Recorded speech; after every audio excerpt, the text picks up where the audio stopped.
And Amy, I would like to introduce Dr. Amy Diaz. You can go ahead and take it over from here. Thank you. Great. Thank you so much, Lydia.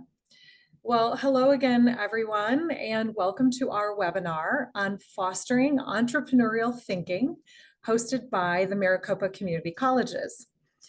This webinar will focus on the work we've been doing over the past few years that led up to the announcement of Maricopa being named the National Center of Engagement for Arts, Creativity, and Entrepreneurship at the October NACCE conference. So it's not lost on us that it just so happens to also be National Entrepreneurship Week. And we're happy to share some stories and strategies that we've used to promote arts, creativity, and entrepreneurship within a large system like Maricopa. We've divided our presentation into 3 separate but connected areas so that you can follow along with our design. So you see the 3 different areas there on the screen is what we'll be talking to you about this, today.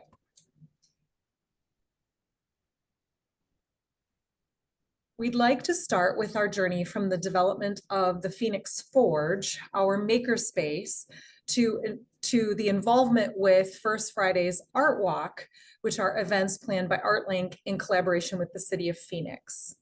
So to get us started, and each one of our presenters will introduce themselves as they begin as well. I failed to do that myself. I serve as the president of Gateway Community College, and I'm colleagues to those that you're going to hear from today. So first up to talk to us about the journey to First Fridays at the Forge is Dr. Stephen Crawford.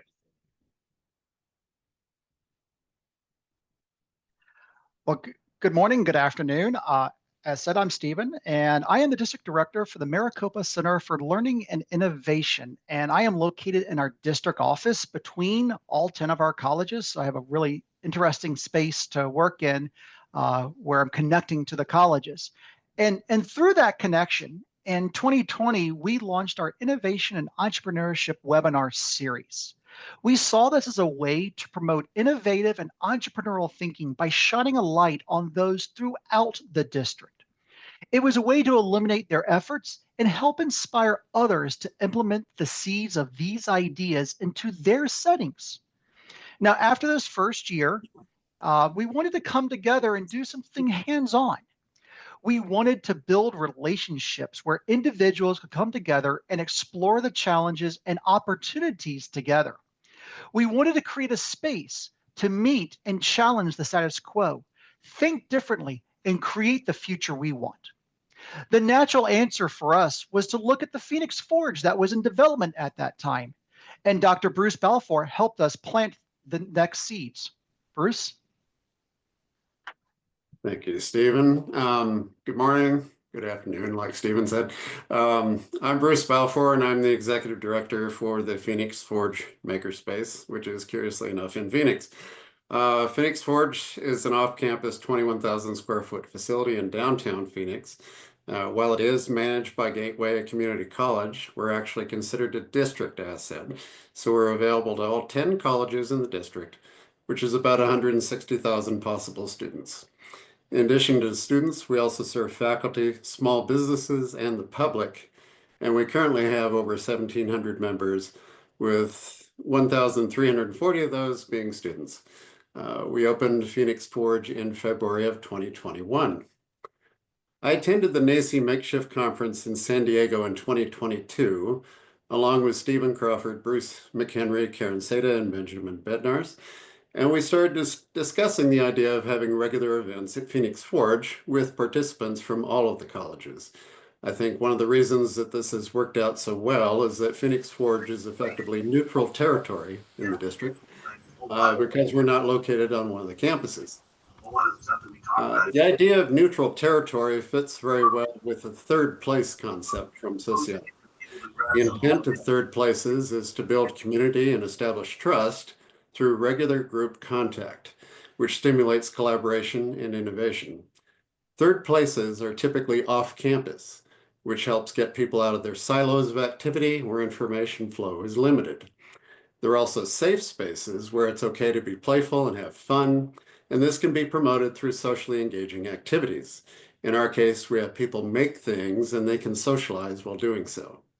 If a group is set up to meet regularly in a third place, this also builds trust among the group, which encourages collaboration and the mixing of ideas. Finally, to keep this group from becoming a silo of its own, a core group of people is regularly supplemented with visitors and new people that flow in and out of the group. So we discussed the idea of using Phoenix Forge as neutral territory where people from throughout the district could meet regularly and play. We decided to provide workshops with time to socialize and meet people, and this led to MCLI sponsoring First Fridays at Phoenix Forge, which Ben is going to discuss. Thanks, Bruce. Hey, everybody. I am Benjamin Bednar, the Associate Director of Phoenix Forge. As Bruce mentioned, First Fridays at the Forge was derived from our conversations at Makeshift and MCLI's desire to bring their virtual innovation entrepreneurship series into an in-person format.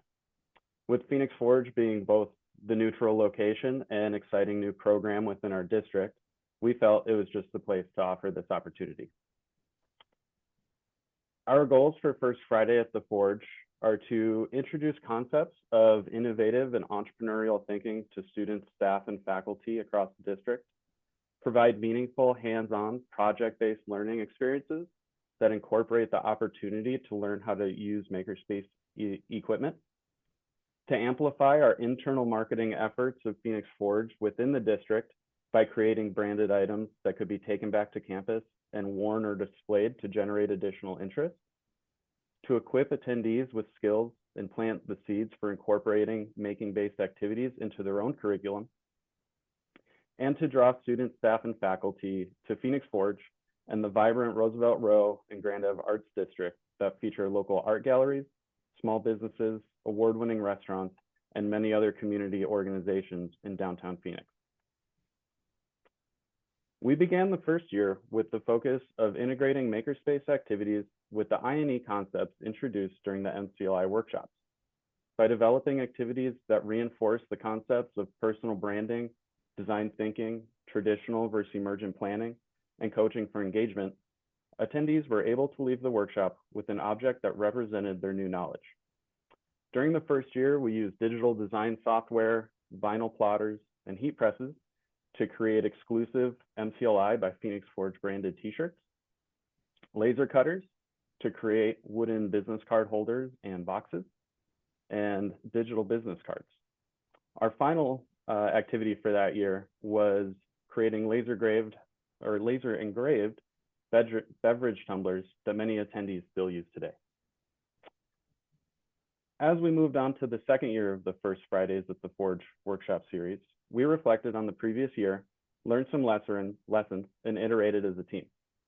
For the second year, we chose to focus primarily on expanding attendees' knowledge of making processes and the various tools, equipment, and staff available to them at Phoenix Forge. We also developed activities that coincided with special events at the Makerspace, such as our Making Music Fest, which was a workshop series and event hosted at the Makerspace that focused on how music and sound is produced and featured performances from Maricopa faculty and staff and other Makerspace partners. Pictured here are MCLI attendees assembling a laser cut music box and programming their favorite songs or music by punching holes in paper strips that, when fed into the music box mechanism, produce the desired melodies and tones. That brings us to year 3, our current workshop series. This year, we have embarked on scaling the workshop series through collaboration with various other communities of practice within our district. We have hosted a design thinking workshop and innovation sprint with the Maricopa Blackstone Launchpad team, a grant-funded program in partnership with ASU that provides students with professional experience and entrepreneurial training, the Maricopa Innovation Think Tank, who shared about emerging uses for generative AI, and upcoming collaboration with MCLI on introducing futures thinking as a concept in practice. Through this series, we have developed many incredible relationships with not only students, staff, and faculty from within our district, but also various members of the community, and have made connections leading to increasing our engagement and impact within the Maricopa system. Some of the activities have even been adopted and built upon to create additional value and meaning within our district, which you'll hear more about in just a few moments. Thanks. And thanks for sharing about the ways that Phoenix Forge has fostered entrepreneurial thinking with students, staff, and faculty from within our district. What are some of the other ways that Phoenix Forge has connected with artists, makers, and entrepreneurs from the community? Yeah, thanks, Dr. Diaz. That's a great question.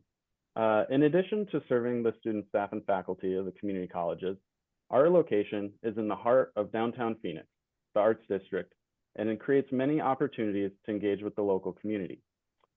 We host regular open night shops to demonstrate what can be made at the makerspace and inspire creativity. We have speaking series such as those titled Making a Living that focused on some of our users and community members and provided them the opportunity to share about their path to entrepreneurship. And then other public events like Making Music Fest, which I mentioned earlier. Great, thanks so much, Ben and Steve and Stephen rather, and Bruce. Karen Sada is with us and she's helping to monitor the chat. So at this point, Karen, are there any questions or comments in the chat that we should address? I don't see any questions, but this is great. It's really fun to hear about the things that we made, because like Ben said, people made these things at these events and you can see them throughout our campuses now. So I think that's another example of how this stuff goes viral when we make and play and engage in these types of activities together. So for our webinar attendees, please feel free to think about questions or even make comments in the chat as we go through our 3 different sections. We'll also create some time at the very end to have a dialogue with all of you and hear, ideally hear from you as well, and to hear what you're doing at your campuses. So let's continue on with the theme of arts and creativity and include how we've invited people to participate in different types of events within Maricopa, and we'll do this through an interview with Kate Moeller, who is English faculty at Mesa Community College. So Kate, do you mind introducing yourself to the audience? I would love to. Thank you. My name is Kate Moeller, and I do teach English at Mesa Community College, where I've been since 1995. I also serve as president of Ability Maricopa, which is the district's employee resource group for employees with disabilities and their allies. Great, thank you so much. Do you mind telling us a little bit more about Equality Maricopa as well, and maybe the similarity and differences between Ability Maricopa and Equality Maricopa? I sure can. My friend and colleague, Jay Franzen, serves as president of Equality Maricopa, which is our LGBTQIA+ affinity resource group. He is an academic advisor and an adjunct faculty member at Paradise Valley Community College. So I serve as president of Ability Maricopa, and Jay serves as president of Equality Maricopa.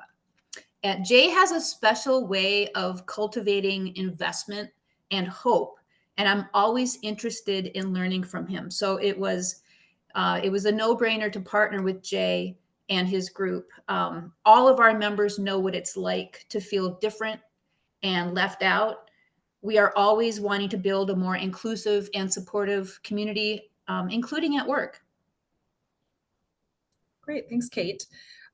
We've got some really interesting boxes on the slide right now. Can you tell us about Unboxed and what is the collaboration between Ability Maricopa and Equality Maricopa around that project? Unboxed is a creative collaboration between Ability Maricopa and Equality Maricopa. It's a series of art making experiences that focus on intersectionality, which is the concept that different parts of a person's identity, such as race, gender, disability, profession, are connected and intertwined rather than existing separately. Unboxed has people coming together to craft boxes that tell their unique stories and positions in life, especially stories that might be hard to talk about. I just happen to have my own box right here. It's not, oh, I have it blurred, so it's not going to show well. It's not decorated, but I do have some things inside my box that are meaningful to me.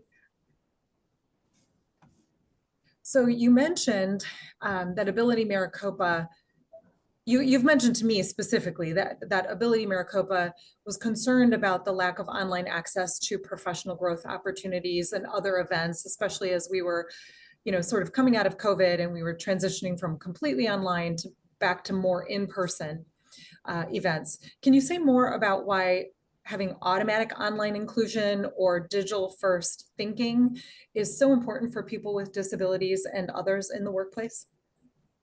I sure can, and I really appreciate that question. I am always happy to talk about inclusivity through accessibility. The pandemic showed us that we don't need to be in person at events or meetings to reap the rewards of interacting with people, learning, and offering personal support.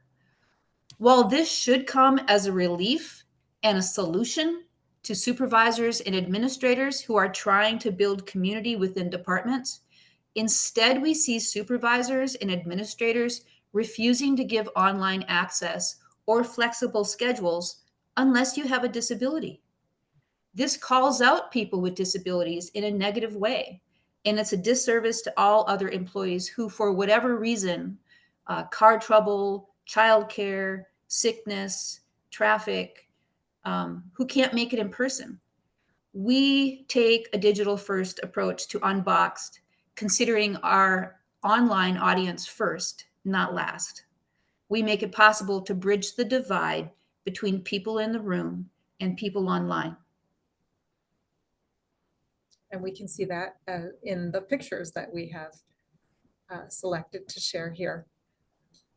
So when you advocated for online access to Phoenix Forge's box making session, I'm sure you weren't thinking about national recognition or innovation just for the sake of innovation, but more just creating a fun and inclusive experience, right? So what was it like to see the first Fridays team recognize Ability Maricopa's ideas, and what was the reaction from Ability Maricopa members? That is a great question. It was so awesome. Members who we hadn't heard from in a long time were so excited to share their ideas about how to make makerspaces more inclusive and accessible. People really got energized about this invitation. We came up with ideas for how to be another person's hands, in person and online. We brainstormed about how to be in service to one another through making. People understand that their ideas were welcomed and they mattered. They were engaged and they felt valued. And that really empowers a workplace community. So I love the idea of Unboxed because it combines art, storytelling, community building in ways that help people process emotions and make connections, as you've shared, Kate. Can you describe the experience of crafting boxes together and how it brings people together, the kinds of stories that emerge, and why you believe this project has been so popular here within Maricopa? Yes, the beauty of any Unboxed session begins when the facilitators start laying out all the crafting supplies. There's something magical about creating a space where people's imaginations take form. Participants show up and are immediately drawn to our array of boxes, art supplies, and snacks. We work quietly together with calm music in the background. We often end up in revealing and intimate conversations, both in the room and with the people online. We are happy to co-create with each other, and we support each other when hard stories get told. I think Unbox is so popular because people need to play more. We need brain breaks. We need time to reflect and a chance to get to know each other and a chance to know ourselves. Thank you for letting me share about Unbox, Dr. Diaz. Absolutely. Thank you, Kate. Kieran, are there any comments or questions in the chat that we should address at this point? I don't see any, so I'm hoping the chat is working right, because it would be great to hear from people who are out there. Let us know if you've ever participated in anything like this. And I'm sure we can get you some resources after the webinar if you're interested in knowing how we pulled this together in more detail. So thanks again, Kate, for sharing about our 2 affinity groups within Maricopa that have created better opportunities for everyone as a result of their advocacy. So the third area that we're highlighting for you today is our Maricopa community of practice called Futures Thinking, or the group's called Futures 2040. This group of employees is focused on using principles from the body of work called Futures Thinking to inform our current work and decisions to create a future we want to see in 2040.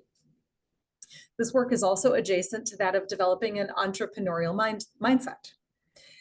Dr. Crawford is going to start off by telling us more about what futures thinking is, and then Karen and I will add a few more details as well. Well, as a reintroduction for those who may have joined late, I'm Stephen Crawford, the District Director for the Maricopa Center for Learning and Innovation. And futures thinking has been a topic that I have been very interested in for many, many years. And let's start about when I say futures thinking, let's talk about what that really is, and we'll talk about what it's not as well. First off, the idea of why future thinking is important is because it helps assist us in sensing potential changes down the road. A lot of times, we look at what's in front of us and we go, this is going to last forever. It's only going to go in one direction. But it helps. The thing is, with futures thinking, we recognize there are multiple paths the future may take. And by doing that, it helps us keep an open mind about new discoveries and evolving social norms and how that might change the facts we think we know today. When we talk about, let's talk about working from home, since we were talking about remote work a little bit with some of the work going on. Prior to 2020, that was a thing you do not do. We didn't even acknowledge it was happening with some of our folks who have accommodations to work from home. After 2020, the facts changed, and working from home does work. Working remotely does work. And so that was a very sudden change in some of our social norms. And so now we have to reconcile, what does that mean moving forward? One of the things about futures thinking that's very helpful is it helps identify our future blind spots and helps us overcome them. A lot of things like, I didn't see that coming. I didn't see that coming. But maybe the signals were there all along saying, it's coming. It's coming. We just didn't see them or didn't recognize them for one reason or another. And I think this is an important spot to say, this is not about predicting the future. If we want to predict the future, there's something else for that. But this is about predicting the possible futures, recognizing these are the multiple futures that are on the horizon, and then helping us guide towards the one we hope to see occur. And that makes us very different from strategic planning. This is not about setting milestones and going, we're going to hit this marker in year 1, this marker in year 2. It's not that detailed. That's not what the goal here is. This is really about looking at what's happening. So let's talk about strategic foresight and how that helps us. So we think about 5 different areas. It helps us make smarter decisions in an uncertain world. There's a lot of uncertainty in the world. A lot of uncertainty in the last week or two, but that also comes not just from the obvious ones of politics, but it also can come from the weather. It can come from other sources as well. Again, it gives us a chance to kind of look at those and go, is this part of something bigger? Is this a trend we need to look at? How deep is this trend? Where is it coming from? So it helps us explore those alternative futures on what could happen if a certain pivot point occurs.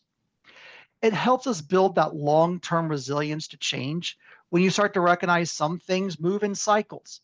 And you go, okay, we got these natural cycles that may or may not line up depending on these other factors. But once you start looking at all these things, you're going, okay, I see how I could possibly move forward here.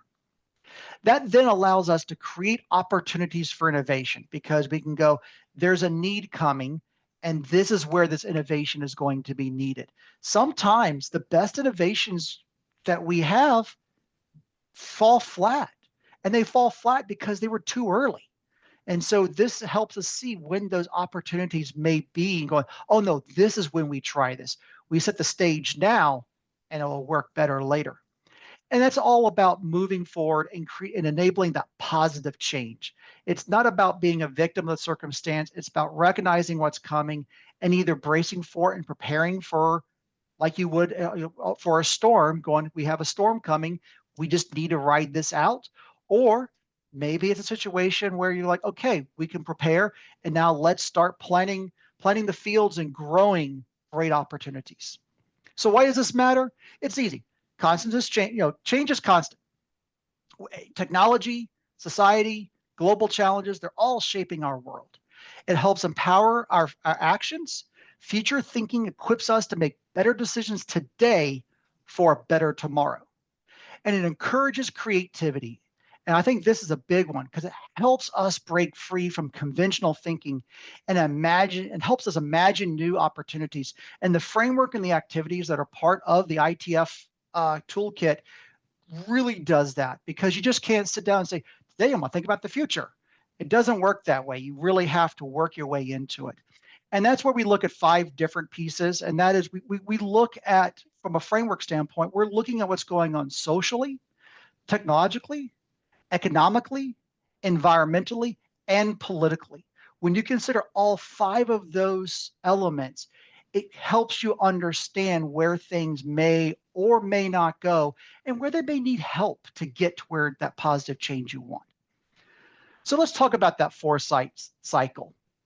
So when we think about the cycle, we think about within the foresight cycle, there's 4 things you do. And you prepare, and that's where you lay the groundwork for creative and interpretive forecasts. We're going to do one of those activities here in a moment to kind of show you how simple some of these activities can be and how useful it can be for shifting your mindset for what you do next. Foresight, we're going to explore trends. We're going to look for signals and scenarios and ask questions, what might happen. One of the things that I love to do in this space is to look forward, to look back. It's like, what were the signals, not the trends, what were the signals and when did they pop up in the last 10 years? When you look at AI and where things were for the last 10 years, where, especially prior to the launch of ChatGPT, it was kind of obvious that we were moving in a direction. Yes, ChatGPT was a major jump forward, but it wasn't completely unexpected. We knew that jump was going to occur at some point. When you look at, then you identify those opportunities and challenges from those possibilities, that's insight. And then from that insight, you develop an action. You create strategies to adapt or to shape that future that you would like to see come forward. You take that, again, going back to those signals, you look for those small clues that you find in the present, and they tell us about that larger trend. There's lots of tiny little clues right now going on in all sorts of places. You have to do a very good scan of what's happening. For me, I look at a lot of news feeds. I have a lot of RSS feeds from topics that interest me, as well as others who do this work. And it's like, okay, these are things to keep an eye on. And they may mean nothing today, but they could be big snowballs tomorrow. What are those drivers of change? Identifying those key forces influencing the world, such as technology, demographics, climate change, politics. A lot of what's influencing things right now, when you see those drivers, you start to, oh, I see how these pieces come together. And then finally, you want to create some stories. You want those scenarios. What are the stories of possible futures? And that helps you test the ideas and strategies of what's to come. So Stephen, yes. Stephen, I'm thinking if we might give people just a minute to see if they have any questions about, what is futures thinking? The one thing, in higher ed, we're so into acronyms, and I realize we've used some acronyms this morning and we're trying to remember to say what they are. But on this slide in particular, IFTF, can you tell us a little bit about IFTF, yes, Stephen? And even the acronym for the trends that you used, the STEEP framework? Yes, STEEP. So IFTF is the Institute for the Future. It's a wonderful organization that's been around for many decades. And they have developed this framework for how to look and prepare and how to think about thinking about the future. And they have a lot of great experts they bring in from around the world to do webinars on topics. They also look at the trends and they produce reports, and they also do some great workshops and training on how to use their tool set. To go back to STEEP, STEEP is the framework of when you're looking at trends and you're looking for social, that's the S, technological, T, economic, the first E, environmental, the second E, and political, the P in STEEP. And so those are the 5 areas that you look at. So to give you an example of this in action, if anybody has read EDUCAUSE's Horizon report, that is the framework that we use. And I say that as a we because I have been and I'm currently on the expert panel putting that report together right now. And so we spend a good 6 months looking at what's going on in education and in higher education, not just in the US, but around the world. And we look at those five elements for different trends. And then we as a group come together and go, these are the ones that we think are going to have the greatest impact in the short term. And here are the ones we need to watch out for and think about how this will impact higher ed. Thanks, Stephen. Karen, do we have anything in the chat that needs to be addressed? We don't. I'm having a feeling that the Zoom technology is not allowing us to chat at this moment. But if I see anything, I will definitely let you know. Okay. Either that or we're being so thorough that people Actually, I think, Karen, as you were speaking, did one pop up just now?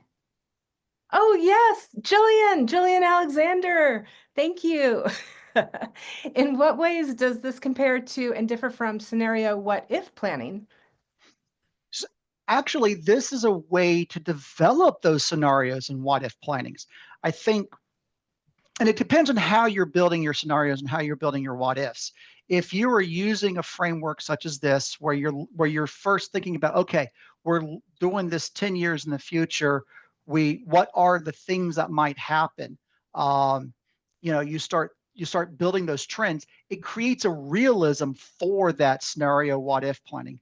There's a futurist in higher education who I managed to one of his sessions where he was during, I think it was like October, he ran a futurist scenario going, let's imagine if the political president's race ends in a certain way. And then the following week, we said, okay, let's pretend the other candidate won. And he had built an unfolding case study for us where it's like, how do you respond? What do you think are the responses? How do you do this? And so it wasn't just as simple as who won the election, but it was who won the election. And these are the things that happened after that. So we started thinking about what does the world look like in those first 3 months, 6 months, year. And so it does help set the stage for that. Thank you. Well, I'm excited that you're going to have everyone practice a quick exercise in futures thinking. Yeah, this is a great one. Whenever you're trying to get the group to prepare and you want to think about, get them in that right mindset. One of the tools that we like to use is called the Find the Future Me. So we're going to ask about the future you in 10 years. And like I said, this is a great activity because that future self is a stranger to us. We don't know who that person is because they're 10 years down the road. And so now we get to actively imagine our future selves. By doing this, we can make the future feel a lot more urgent, and that helps prime our brains to pay close attention to it. And it helps motivate us to actively shape that future today. Now, typically we would run this in as little as 10 minutes and maybe up to an hour, depending on how large the group is and the timeline we're working on and what other activities we have. But like I said, this is a great way to kind of put you in that future mindset so you can start thinking about what comes next. So here's what I want you to do. Grab a piece of paper or open a document on your device. And I want you to write down the following date. February 18, 2035. Clearly, that's today's date. 2035? 10 years in advance. Okay. Next, you don't have to tell me this answer. Write down your age below that date. Because that's going to help shape, I'm going to be so many years old. because that's going to, because like there are some people who may look at that number and go, I really hope I'm going to be retired. Some may be saying, I really hope I'm at this role in my, there's lots of things you start to imagine go where you want to be in 10 years, but write that age down. But before we get to those other things, let's do this. Imagine one way you might be physically different at this age. It's easy to talk about, oh, I want this job in 10 years, but let's start simpler, let's bring this to be more of an introduction to you. So how might you be physically different at this age? Somebody like me might say, I really hope I'm the same weight, maybe a little less, because I like to run. That's a very nice hope. And that's kind of, it's like when I think about myself 10 years from now, I'm hoping I'm not too physically different, maybe less hair on top, maybe longer beard. But hopefully I'm still physically running, though I do know that that may not be the case for me. And so I have to think about what that future me might be. So after you write down at least one way you might be physically different, again, maybe you're wearing glasses, maybe just think about all the different ways you might be physically different. That can help. By doing this, what's going to happen is you're going to start to imagine what you look like and start thinking about what that is going to do and how that might change for you. All right, now let's think about one way your family life might be different. So for those of you who have teenagers in the house, you may go, I don't have teenagers in the house anymore. And then you're going, hopefully they're in college. Or maybe you're sitting there going, I have college kids in the house. They'll probably be living with me again. But those are great questions. Can you imagine one way your family life might be different? Who might you be living with at that point? And how have your daily habits changed? Especially right now, if you're in that mindset where you've got to get kids from point A to point B to point C to point D to point E to point F, and that's just Tuesday, and somewhere in there you work, those kids being older may have different needs. They may be in college. How is that going to change things? Maybe you have a parent who's now living with you. Maybe you're bringing parents home or in-laws to live with you. How is that going to change your daily habits?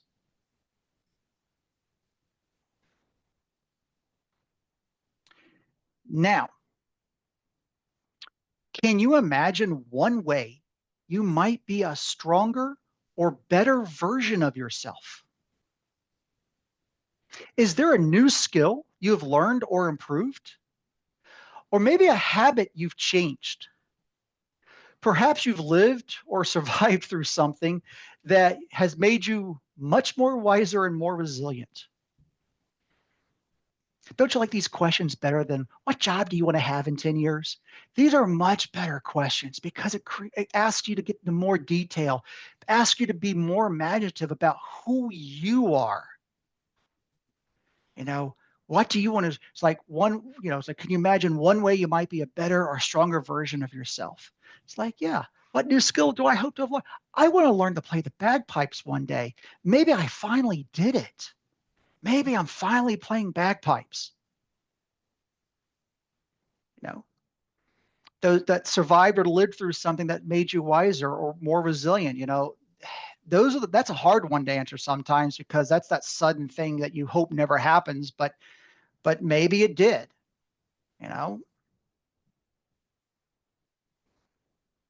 then when you start thinking about your family history, you may see pieces going, that could happen to me in this range. How did that make me better?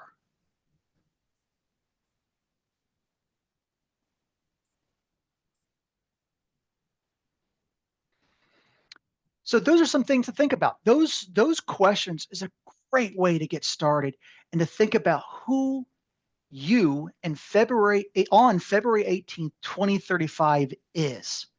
That person. Now if we were doing other activities, we would be having conversations.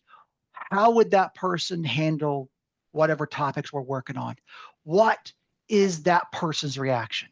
Because your reaction today to something 10 years from now is not going to be your reaction, because that's going to be that person's reaction. So by getting to know that future you can have a better idea of how they might react and and what you may need to do to be able to react in that positive way. And so again, this is a great activity to transition from who we are now to help us think about the future. Now, one thing I will add, the further out in time we go with our future self, it's not as effective. It's not one of those more is better. 10 years is a great place to stop. Yes, you can go 15 and 20 years, but again, the further out you go, there are more unknowns that make it harder to know that future you. So that's why we only went 10 years out. Well, I appreciate this activity, and I've done it several times. Again, I was just doing it with you, and I thought of myself slightly differently this time through this exercise than I did before. And it could be in part because of the questions you were asking and the way you were describing some of those questions.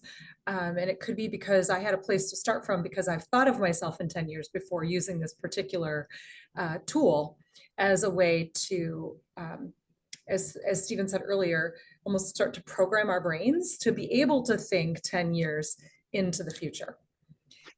So yeah, it's a great one. And recent activities can have an impact. I do think about, when I think of that question, where am I living? I think about the water situation in Phoenix and wonder, will that impact me? So those are recent activities will always change that future you. Yeah. So thank you, Amy. So I'm going to explain a little bit more about our community of practice. Stephen happens to be trained in the IFTF, the Institute for the Futures Thinking Training. I think you're certified facilitator. So we're just really, really lucky to have Stephen as part of our Maricopa system. But our journey for our community of practice within the Maricopa system actually has been in progress for just over 1 year now. And it really started almost 2 full years ago when myself and another Maricopan from Mesa Community College, her name is Liz Chakar, she's biology faculty and the chair of the science division there. She and I just happened to be seated next to each other at a national conference in a breakout session where some people from IFTF were presenting on futures thinking. And you know what happens when you're at a conference, you carry the conversation out the door, and then you might meet up later and you're still thinking about it. You're thinking, it's so intriguing to me. How could we do something like this in Maricopa? We seem to be stuck on the now. We're kind of stuck in the whirlwind, and we're stuck on dealing with, at that time, 2 years ago, it was still dealing with the impact of COVID. And we were so now focused that we really weren't thinking futuristically at all. So I think after a glass of wine or something, we decided to take our chancellor, Dr. Stephen Gonzalez, at face value when he says, anyone can lead from anywhere within the institution or across the organization. And, student success is everyone's business. The future of Maricopa is all of our problem to solve. And so Liz and I came back and met a few times and tried to think about, just within our own entire system's organizational structure, what could it look like? What could getting some like-minded people together to think about these things and start to help even just learn more about futures thinking, what could that look like? So we settled on using the idea of a community of practice, where there generally is a facilitator of sorts, but it's really the logistics facilitator. Every member of the community of practice can be a leader, a learner, a partner, all at the same time. So that's the design that we settled on initially. And we wanted to make sure that the group was willing to learn more about futures thinking and what that collective work could mean for our entire system. So you just see on this slide, we are made up of 10 community colleges, our system, across Maricopa County. Depending on what time of year, there might be 5 million people who live in Maricopa County. So we cover a lot of physical ground, and we have lots and lots and lots of people who live in Maricopa County.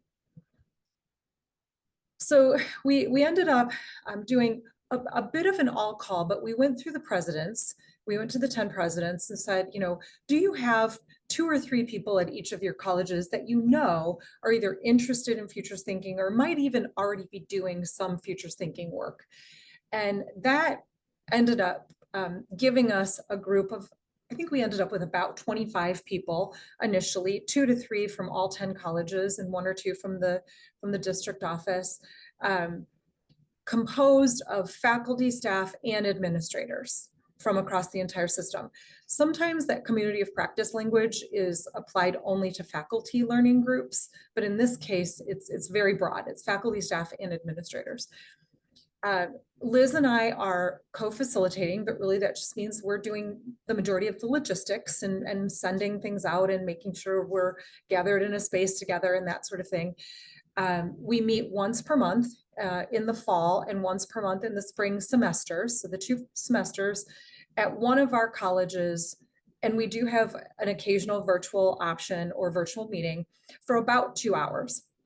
And while myself and Liz are the co-facilitators of the overall experience, like I said before, everyone who participates is participating at their own will, and anywhere from 1 to 3 people might take the lead facilitating any of the monthly meetings, which really are almost like workshops, discussions, discovery sessions, where we're trying to spot signals across any industry that might give us some insight, that foresight idea, where some signals are strong, some are weak, some signals start to bunch together and they might be more like developing a trend.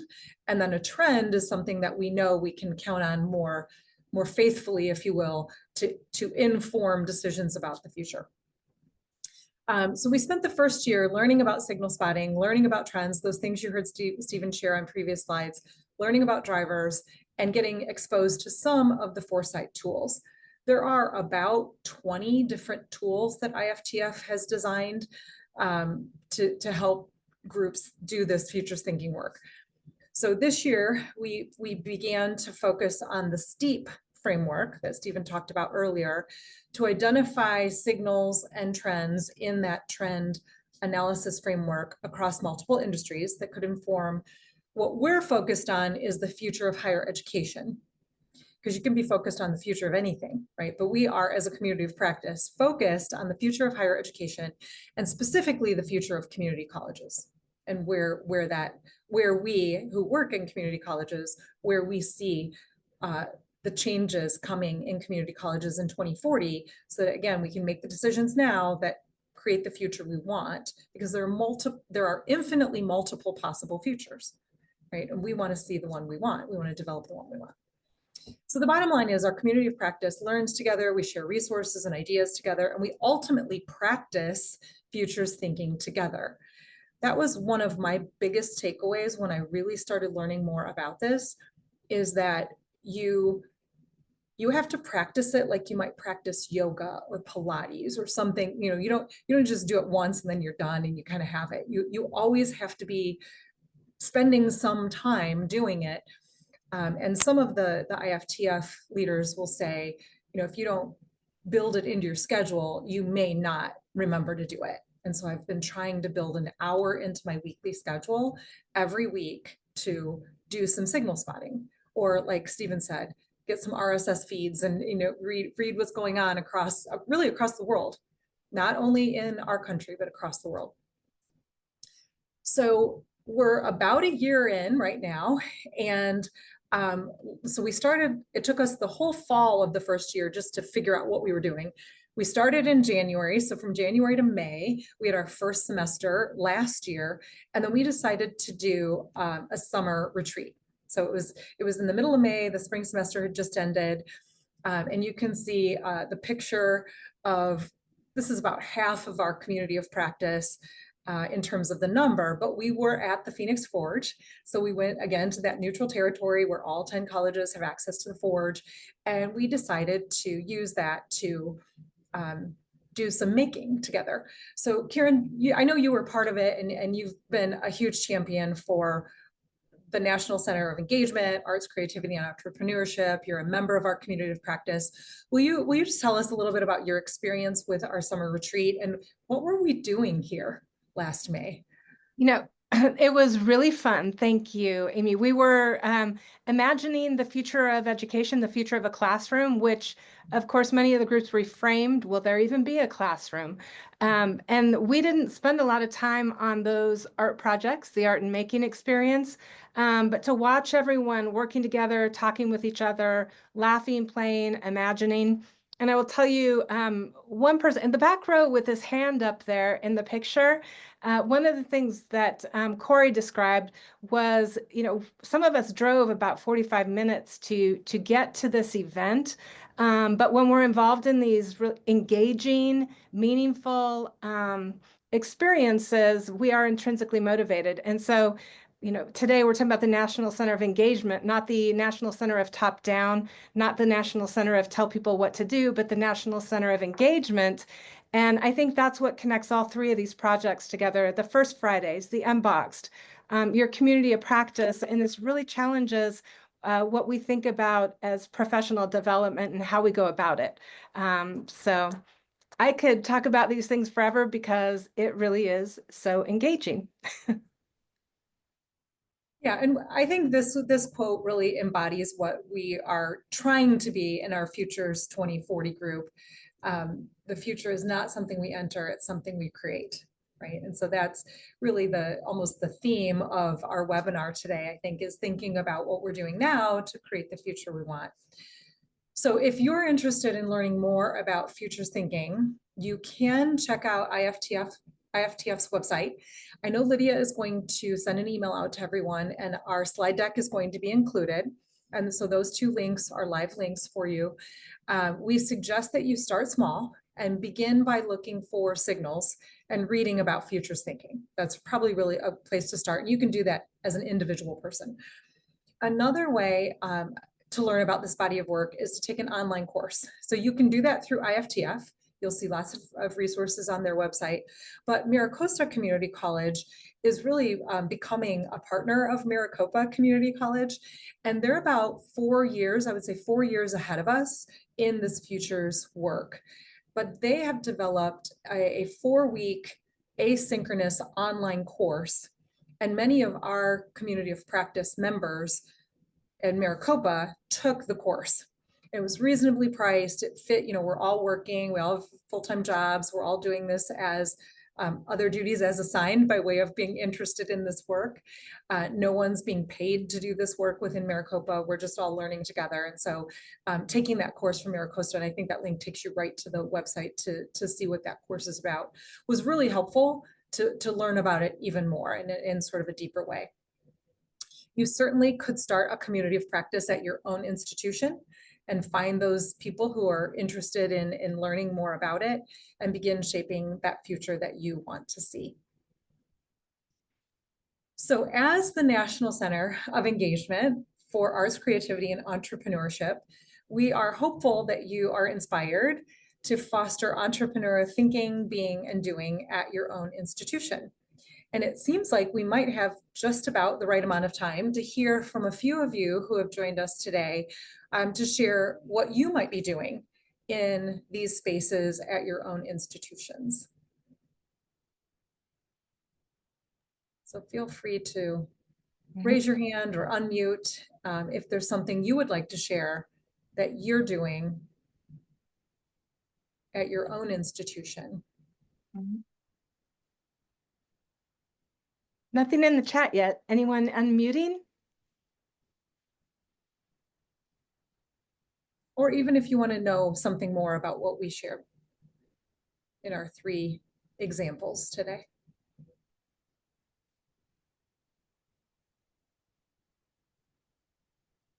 One of the things I appreciate about this work is that it's messy.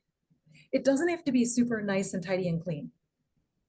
Like it can be organic and it can be messy. I think Latanya, I think you were maybe going to say, or it says Latanya's iPhone. I think you had unmuted if you wanted to share something. I did. Thank you so much. And for those of you who My complete name is Latanya Eggleston. I could put it in the chat. I'm in the state of Maryland. Thank you so much for the support that you have by putting this on.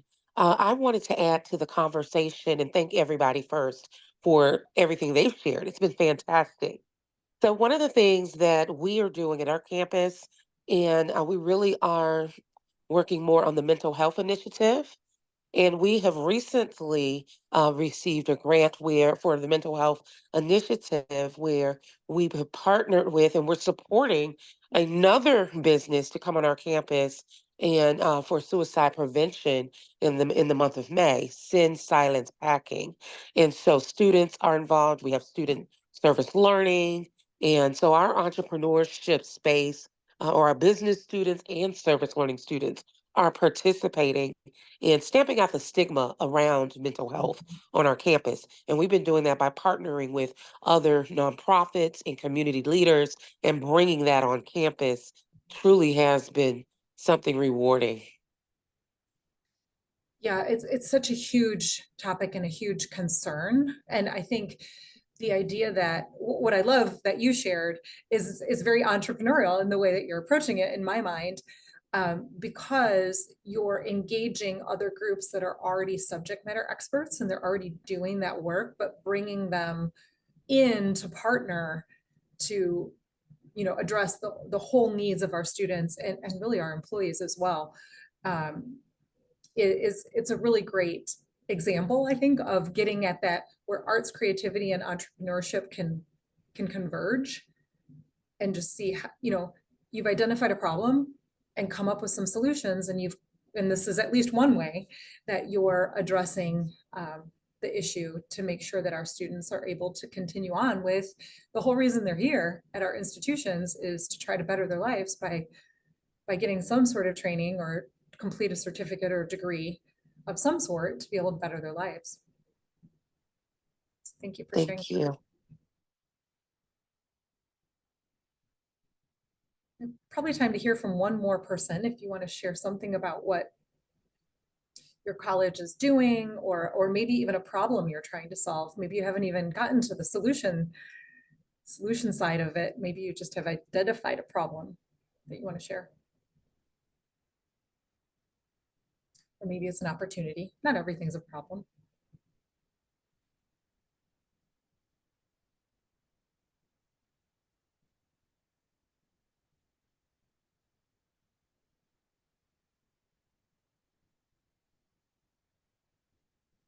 I know not every college, community college across the country has a makerspace. Sometimes you might have a makerspace as a community asset that's not part of the community college. So, you know, the very first example we gave was where we as the system have the makerspace asset.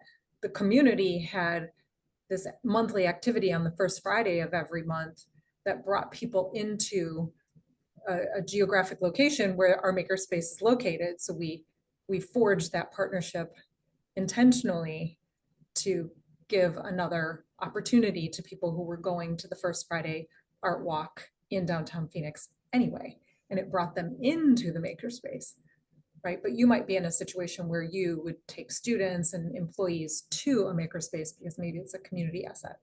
Mm-hmm. So just be thinking about, you know, any way that you can kind of turn something or twist it a little bit and just see where the partnership opportunity might exist.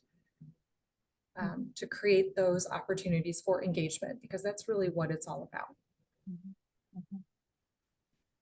Well, on behalf of the entire Maricopa team here, we want to thank you so much for spending an hour of your day with us. Happy National Entrepreneurship Week. And we hope to see you, if not at Pathways to Prosperity, which is a CTE-based conference coming up in June in Florida through NACCE. We'll see you in October in Coronado, California at the annual NACCE conference. So thank you everyone for joining us. And if you